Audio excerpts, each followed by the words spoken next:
ईश्वर की लाठी में आवाज नहीं होती।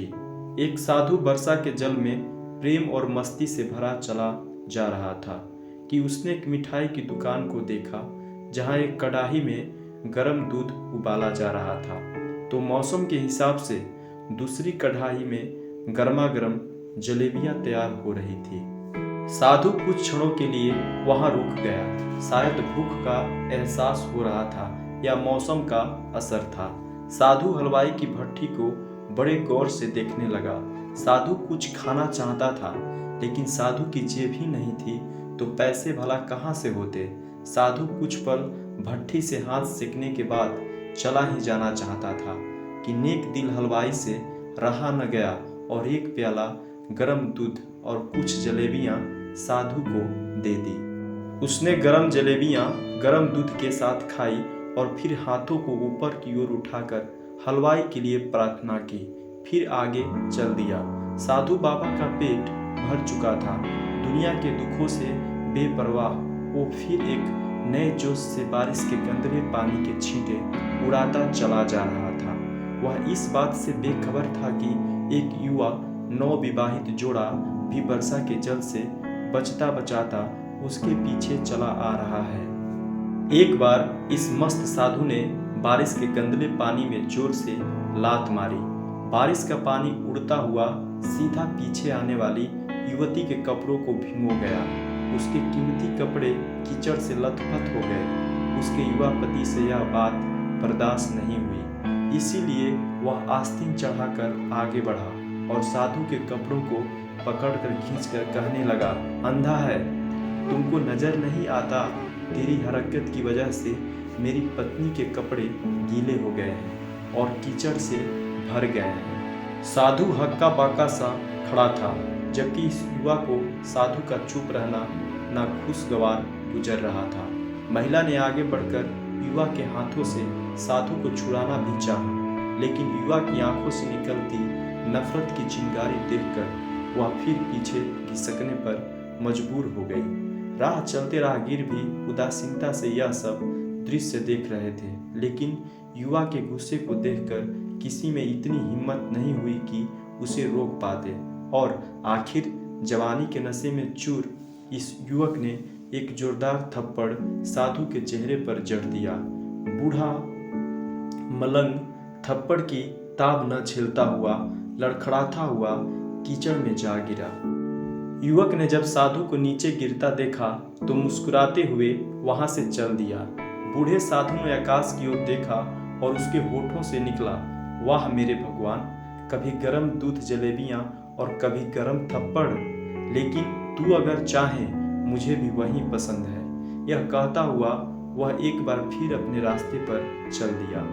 दूसरी ओर वह युवा जोड़ा अपनी मस्ती को समर्पित अपनी मंजिल की ओर अग्रसर हो गया। थोड़े ही दूर चलने के बाद वे अपने घर पहुंच गए थे। वो युवा अपनी जेब से चाबी निकालकर अपनी पत्नी से हंसी मजाक करते हुए ऊपर घर की सीढ़ियों तक तय कर रहा था। बारिश के कारण सीढ़ियों पर फिसलन हो गई थी। अचानक युवा का पैर फिसल गया और वह सीढ़ियों के नीचे गिरने लगा। महिला ने बहुत जोर से शोर मचाकर वहां लोगों का ध्यान अपने पति की ओर आकर्षित करने लगी, जिसकी वजह से उसके संबंधी और दूसरे लोग तुरंत सहायता के लिए युवक की ओर लपके और अस्पताल ले गए। युवक का सिर फट गया था और कुछ ही देर में ज्यादा खून बहने लगा। लोगों ने दूर से आते साधु बाबा को देखा तो आपस में कानाफूसी होने लगी कि निश्चित रूप से इस साधु बाबा ने थप्पड़ खाकर युवा को श्राप दिया है, तभी उसे चोट लगी है। दूसरे युवकों ने यह बात सुनकर साधु बाबा को घेर लिया। एक युवक कहने लगा कि आप कैसे भगवान के भक्त हैं जो केवल एक थप्पड़ के कारण युवा को श्राप दे बैठे। भगवान के भक्त में रोष व गुस्सा हरगिज नहीं होता। आप तो जरा सी सुविधा पर भी धैर्य न कर सके। साधु बाबा कहने लगे, भगवान की कसम, मैंने इस युवा को श्राप नहीं दिया। अगर आपने श्राप नहीं दिया तो ऐसा नौजवान युवा सीढ़ियों से कैसे गिरा कि उसे इतनी गंभीर चोट आई। तब साधु बाबा ने दर्शकों से एक अनोखा सवाल किया कि आप में से कोई इस सब घटना का चश्मदीद गवाह मौजूद है?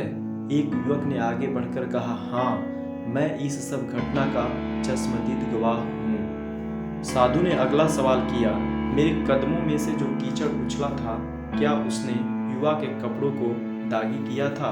युवा बोला, नहीं, लेकिन महिला के कपड़े जरूर खराब हुए थे। फिर उसने पूछा, फिर युवक ने मुझे क्यों मारा?